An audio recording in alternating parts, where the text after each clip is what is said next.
الملك القدوس السلام المؤمن المهيمن العزيز الجبار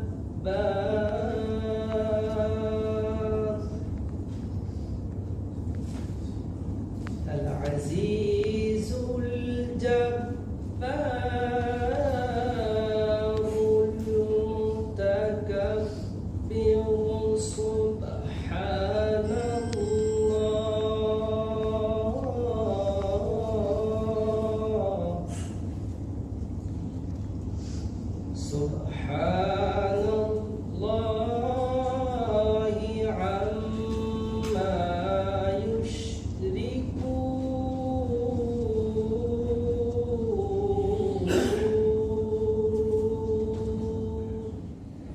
In the IELTS program, IELTS session especially, this will be announced by our convener of this seminar,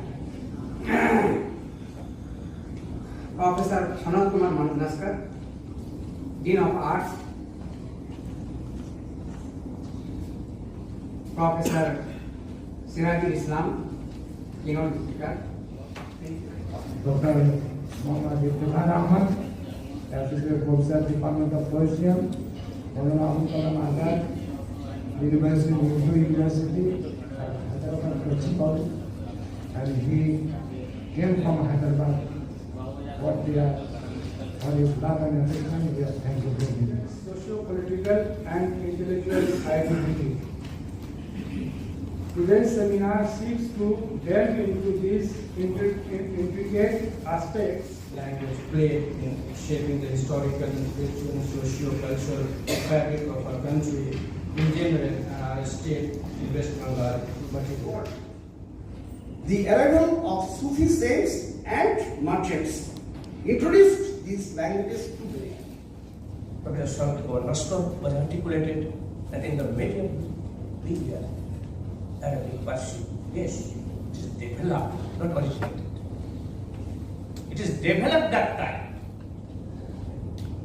But the relation, origination, if we count historical evidence, it has long back tradition. Actually, when Islam not revealed as Quran during the time of Prophet Hazrat Muhammad, 610 AD, first revelation, the prayer, Bismillah,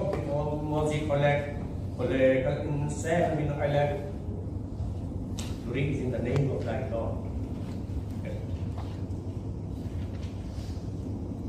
But before this revelation, actually, the long tradition between India or Hindustan with Arabian Peninsula was very different. The arrival of Arabic and Persian cultural, traditional, linguistic tradition can be traced back. Sometimes it is said that more than 5th century, 6th century related to their commercial. It was Darbanga. It was door of Bongo, that is Darbanga. Now it is Persian. But door of Bongo culture and language was for the first time. Because many rivers are here. That's why, and you should pray your Lord, Allah for that. Khalaqakum, you have been created, la'allakum tattaqun, so that you can be a pious individual. Use individual to learn as many learn our Islam. If any dream of your body, practically in your daily life, and Delhi was just competing with another small town, Badayun. Badayun became another small town. I am saying this because when you study the cultivation of Arabic and Persian culture and language in Bengal, we have to put it in a larger canvas. there was a constant dialogue going on, not only between Upper India and Bengal, but you have to take into consideration the communication that was going on involving the Middle Eastern world, which shared Persian as the lingua franca or the official language. But again, those Persian language experimentation was often borrowing many things from Arabic lexicon. That's why you will find that both in Arabic and Persian lexicon some common terms, which is very important. So ulama is not only the important term, Sharia is not only the important term. There are other competing cultural terms which were being used and being circulated in the Mughal period. Such as I will say a few things about that. Itidal. Itidal is an important term, means equipoise, balance. When you speak about balance, definitely you are speaking about more than one community. Because if you are speaking only about one community, you don't speak in terms of balance or maintaining balance. So there was an effort, there was an experimentation, there was a cultural endeavor to promote multiculturalism, to maintain a balance involving different communities. And if you carefully follow in this Arabic world, starting from Bengal down to Upper India and culminating in Punjab, the frontier state, frontier province, you will notice that there are some scholars who did not visit India, but their texts were being studied, like Nasiruddin Tusi, like Al-Farabi. So what's a good city according to Al-Farabi, who was writing in Arabic? What's a good city according to Tusi, who was writing in Persian? A good city is that city where you will find people following different religions, speaking different languages, following different cultures. So they sustained this cosmopolitanism. We often forget that the Mughals sustained this form of Mughal cosmopolitanism, and we wish to exclude the Mughals from our curriculum. But actually the Mughals, they were very liberal. They were the only empire in the world who did not inflict their mother tongue as the official language. They spoke Chuktai Turki language at home, but were satisfied with Persian language at the royal court. Official transactions were being done in the Persian language. That Persian was being interspersed by Arabic words and terminologies. So this sort of sharing was there. Itidal means equipoise, adl means justice.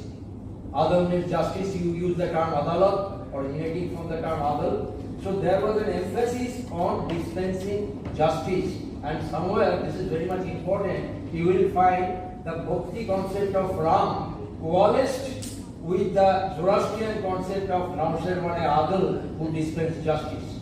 So later on, when you will be studying Mahatma Gandhi, in Mahatma Gandhi, who took Persian during his school days, studied the contribution of Nausherwane Adil in Sheikh Shadi Shirazi's Gulistan.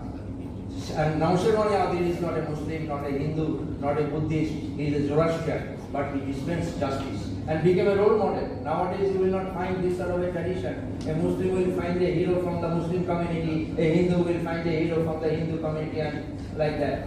But in those days, people have shared a sort of broad-mindedness, a sort of universalism. And the Perso-Arabic tradition promoted this sort of an experimentation. So Nausherwane Adil dispensed justice, concept of Ram dispensed justice. So Gandhi's concept of justice is very universal, where you see the Zoroastrian tradition coalescing with South Asian and Middle Eastern tradition. And Nausherwane Adil was venerated by the Hindus, the Sikhs, the Muslims, and also others. So this was the tradition. This I call Mughal cosmopolitanism. This you will find resonated in the works of Nasiruddin Tusi or Al-Farabi. For example, when Darashiko, who was well versed in Arabic, Persian, Hindustani, and various other languages, Sanskrit, he was experimenting like that. He was a gifted calligrapher. He did not become an emperor, but he was a very scholarly and a mystical prince. He was a Sufi. So if you carefully read his Sirri Akbar, Sir means mystery. That's a famous term that was popularized by the Perso-Arabic tradition. Sir means mystery. Very interesting. You will not understand Sufi Roy if you don't understand the meaning of Sir. So I understand history in terms of a communication between the past and the present, and in that communication, Perso-Arabic tradition played a very significant role. For example, if you watch Bhupika in Bhagavain, there is a magician.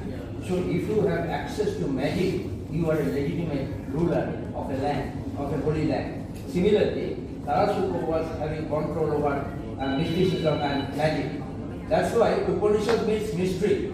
And Sid also means, it's a Sufi term, means mystery. That's why when Tarasuko translated 58 Upanishads from original Sanskrit into Persian, he called it Siri Akbar, or the Great Mystery. And if you carefully read his manuscript, Siri Akbar, you will find, if you put the manuscript like that, for the benefit of Madam, I will show that this is Om. That is, you are holding the manuscript, Siri Akbar, the Great Mystery, 58 Upanishads have been translated by Tarasuko. It looks like Om. And if you put the manuscript horizontally, it looks like Allah. It looks like Allah. So you are exploring the modalities. So it depends on the person who is approaching scripture, who is cultivating Arabic or Persian. If the person is cosmopolitan culture will prevail. If that person is exclusivism will be promoted. So it is our decision. We are adults. Which way we shall move.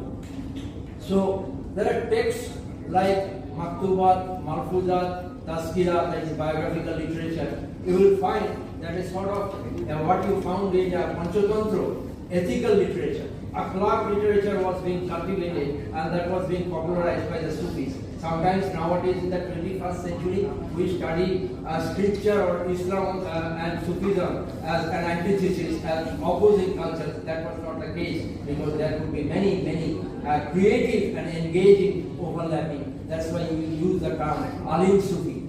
Someone becoming an Alim and also becoming a Sufi at the same time. There was no clash within civilization. So we can challenge Huntington's thesis, who says that there was a clash of civilization. I argue that nowadays there is a clash within civilization, clash between the self-styled custodians of hegemonic orthodoxy and the mystical or esoteric elements. So we have to emancipate ourselves from such unnecessary struggle and have to promote this experimental, cosmopolitan and creative engagement. So this is the important aspect.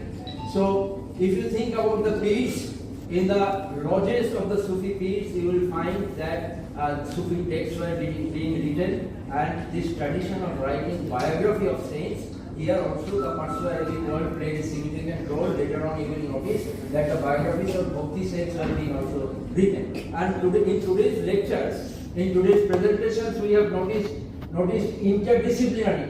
Which is the oldest, the oldest university of Asia, which was founded in 1857, and Arabic department was started from 1860. There's a great history of this department. University concept is that every subject, every language, every religion should be at par. And that should be the motto of the university, that was the motto of the university, and that will be the motto of the university. শেষে আমি একটু বাংলায় বলবো, এখানে আমি শুনেছি সবাই বাংলা বোঝে। তো একটা ছোটবেলায় একটা ছোট্ট কবিতার লাইন আমি বলতে পারি, যেটা সুকুমার রায়ের একটা কবিতার মধ্যে। সুকুমার রায় একজন এমন কবি ছিলেন যিনি যত পড়বেন বা যত তোমরা পড়বে বাচ্চারা, তত ভাববে, সমাজটাকে, দেশটাকে ভাবতে শেখায়। তো ওখানে একটা লাইন আছে, ঝাপসা গলায় ফাঁসি কবে, নিঃশ্বাসে ফিসফিসে। তো এই লাইনটা খুব মজার লাইন। ঝাপসা গলায় ফাঁসি কবে, কবে মানে বলা আর কি, নিঃশ্বাসে ফিসফিসে।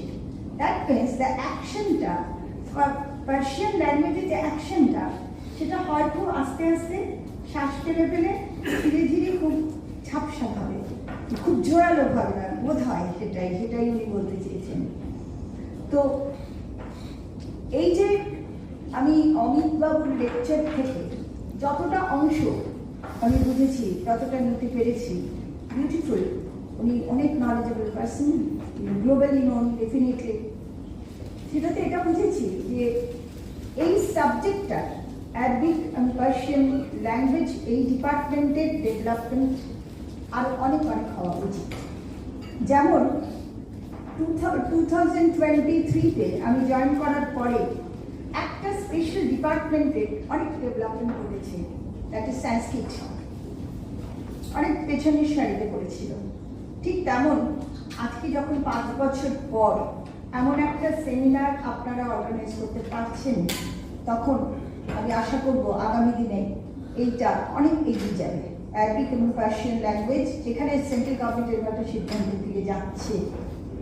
আর সব থেকে বড় কথা, আমি বিশ্বাস করি, that is my realization actually, যে জাতির অধিকার, জাতি সত্তার অধিকার, ভাষার অধিকার সবার থাকা দরকার একটা দেশে বা একটা পুরো পৃথিবীতে।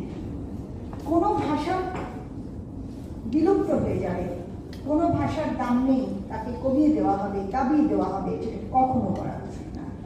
কবির সুমনের একটা লাইন খুব মনে পড়ছে, আমি খুব কবিতা গান টান এসব পড়ি টড়ি আর কি, যে জন্য ভীষণ ভালো লাগে। তার মধ্যে একটা লাইন আছে, আমি চাই সাঁওতাল তার ভাষাতেই কথা বলুক রাষ্ট্রপুঞ্জে, আমি চাই মৌল ফুটবে সৌখিনতার গোলাপ পুঞ্জে। অসাধারণ গান। আজকে বৃদ্ধ হয়েছেন, ধ্রুপদী গানের মধ্যে যদি কাটতে রেখেছেন, কিন্তু যা তিনি দিয়ে গেছেন তা কোনোদিন শেষ হবে না।